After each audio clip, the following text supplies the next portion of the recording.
मोहतरम दोस्तों, अस्सलामु अलैकुम वरहमतुल्लाहि वबरकातुहू। आपको मालूम है मुफ्ती सलमान रज़ा अज़हरी साहब की जो गिरफ़्तारी हुई उसके बाद पूरे हिंदुस्तान भर में एक आग सी लग गई। मुफ्ती साहब के ऊपर जो FIR दर्ज हुई, जो उनके ऊपर धाराएं लगी, वो क्या क्या धाराएं लगी हैं मुफ्ती साहब के ऊपर, आइए जानेंगे मुफ्ती अकरम रज़ा साकिब साहब की वीडियो से। वीडियो को स्किप ना करें, वीडियो को छोड़ करके न जाएं। इस वीडियो से आप पूरी जानकारी लेकर के जाएं। आइए मैं वीडियो को स्टार्ट करता हूं, इस वीडियो को पूरा देख लें। नाज़रीन किराम, अस्सलामु अलैकुम वरहमतुल्लाहि वबरकातुहू। आपको मालूम है मुफ्ती सलमान अज़हरी साहब की जो गिरफ़्तारी हुई थी 4 फरवरी को, उसके बाद से जो पूरे हिंदुस्तान भर में एक आग सी लग गई और तमाम सोशल मीडिया पर उनकी खबरें तरह तरह की मौसूल होती रही, हर तरह की अपडेट भी आप तक पहुंचती रही।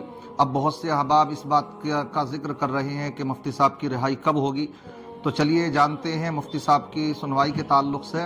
और उससे पहले मैं ये चाहूँगा कि आपको एक अच्छी मालूमात ये भी बतला दूँ कि आखिर मुफ्ती साहब पर जो FIR दर्ज हुई है, जो मुकदमा दर्ज हुआ, तो वो किन किन धाराओं को लेकर के हुआ है। तो देखिए, उनके ऊपर 4 तरह की धाराएं लगाई गई हैं। एक धारा लगी है उनके ऊपर 153A IPC की धारा है ये भी, और दूसरी धारा लगी है उनके ऊपर 505, और तीसरी धारा लगी है उनके ऊपर 188, और चौथी धारा लगी है 114।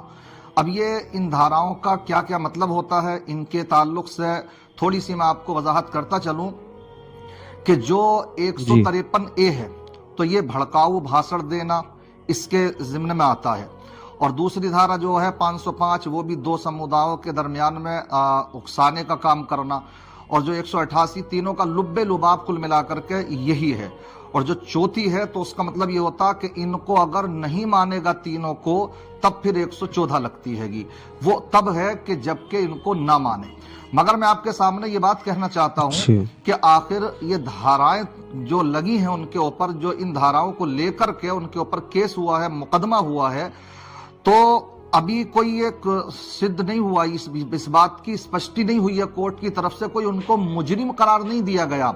मगर भला हो यहाँ की सोशल मीडिया का कि वो आग मचा रखी हैगी कि वो जहरीला मौलाना, जहरील भड़काऊ मौलाना, भड़काऊ मुफ्ती, इस तरीके के, ऐसा लगता कि इन अदालतों में ताला डाल देना चाहिए। और अब जो ये फैसले हैं वो फैसला अदालत से जुर्म साबित होगा नहीं होगा, इस पर अभी सुनवाई चल रही है, और ये पहले ही अपना फैसला सुनाए दे रहे हैं। तो मैं ये कहूंगा कि जो हमारे वकील लोग हैं, पढ़े लिखे लोग हैं, तो ये जो इस तरह के गोदी मीडिया है, जो इस तरह से उनको साबित कर रहे हैं जैसे कि वो मुजरिम हो गए, अदालत ने उनको मुजरिम करार दे दिया हो, तो इस अंदाज में जो पेश किया जा रहा है भड़काऊ मौलाना के नाम से और जहरीले मौलाना के ताल्लुक से, इनके खिलाफ FIR दर्ज कराई जाए। कहां से किसने इनको ये इख्तियार दे दिया कि ये उनको मुजरिम करार दे दें? उन्होंने आपने पहले ही दिन सुना था कि जब गिरफ्तारी हुई और मुजाहिरीन ने बहुत पुरजोर अंदाज में उस वक्त में आंदोलन किया, मुजाहरा किया, तो उन्होंने उस वक्त भी जो अपील की थी तो यही कहा था कि मेरे जो स्पीच है उस पर इनको तहकीक करना है, मैं उसका सहयोग कर रहा हूं, ये मेरा सहयोग कर रहे हैं और आप भी सहयोग कीजिए। और बाकी मुझको जो यहाँ लाया गया है कि मैं मुजरिम नहीं हूं, कोई मैं क्रिमिनल नहीं हूं, और बात है भी सही। इसलिए मैं आपको ये भी बताता चलूं, कल 6 फरवरी थी, कल 6 फरवरी बरोज मंगल जो गुजरात कोर्ट में उनको पेश किया गया, तो वहां पर हमारे वकाला ने, वकील हजरात ने बड़े अच्छे अंदाज में माशाअल्लाह वहां पर जिरह की, और वहां पर पुलिस ने उनको 10 दिन की रिमांड पर लेने का मुतालबा किया था, लेकिन उस पर तरह तरह के सवालात हमारे वकाला ने अल्हम्दुलिल्लाह वो खड़े किए और ये साबित किया कि नहीं, ये टाइम ज्यादा होगा। तो फिर पुरजोर मुखालफत की उसकी, तो इस तरह से उनको कामयाबी मिली कि 1 दिन की कस्टडी में मुफ्ती सलमान अज़हरी साहब को रखा गया है, यानी 24 घंटे के लिए। उसके बाद में आज 7 फरवरी है और आज फिर गुजरात कोर्ट में मुफ्ती सलमान अज़हरी साहब की पेशी होगी, और इंशाअल्लाह दुआ करें, हमारे वकाला बहुत अच्छे अंदाज में जिरह कर रहे हैं और जो तरह तरह के सवालात भी उन्होंने खड़े किए हैं कि उनकी जो गिरफ्तारी है, पहले तो ये बेकसूर है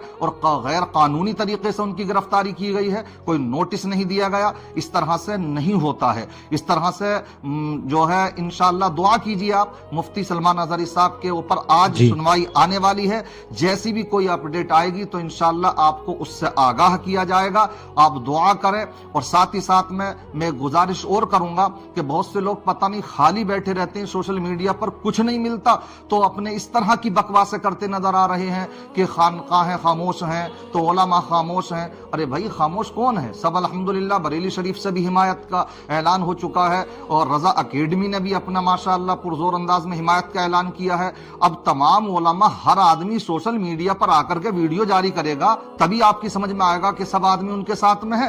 ارے بھائی اپنے پمپلیٹ کے ذریعے سے، اپنے اشتہارات کے ذریعے سے جاری کر رہے ہیں، حمایت ہے کون؟ اچھا یہ مخالفت کون کر رہا ہے ان کی؟ کسی نے مخالفت تو کی نہیں ہے کہ جو کیا ہے انہوں نے غلط کیا، یہ تو کوئی نہیں کہہ رہا ہے۔ جو بھی کہہ رہے ہیں الحمدللہ ایک زبان میں یہی کہہ رہے ہیں، بلکہ خوش آئند بات یہ ہے کہ جو دیگر مکتبہ فکر کے علماء ہیں وہ بھی اس میں ساتھ میں ہے، اور اس میں بھی میں ایک ویڈیو بناؤں گا، بتاؤں گا آپ کو کہ کس طرح سے بہت سے لوگ اس میں بھی بہت سی غلط بیانی سے کام لے رہے ہیں۔ میں بس یہی کہوں گا کہ اس وقت میں آپ اپنے عقائد پر مضبوطی سے جمے رہیں، اور باقی بنام مسلمان یہاں پر سب ایک پلیٹ فارم پر کھڑے ہوں اور ان کی حمایت کریں۔ کیونکہ معاملہ یہ ہے کہ مفتی سلمان اظہری صاحب کی کوئی تنہا انسان کی گرفتاری یہ نہیں ہے، بلکہ یہ تمام ان علماء کی جو حق گو علماء ہیں ان کی زبانوں پر تالے لگانے کی سازش ہے گی۔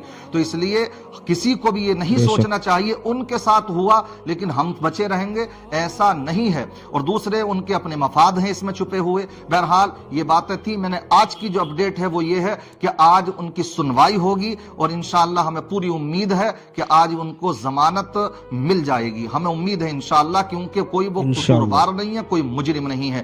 دعا کریں ہمارے وکیل اچھے انداز میں ان کی بات کو رکھنے میں کامیاب ہوں۔ اللہ تعالیٰ مفتی سلمان اظہری صاحب کو، تمام علماء حق کو صحیح سلامت رکھے، تمام کے اوپر اپنا رب تبارک و تعالیٰ کرم فرمائے۔ السلام علیکم ورحمۃ اللہ وبرکاتہ۔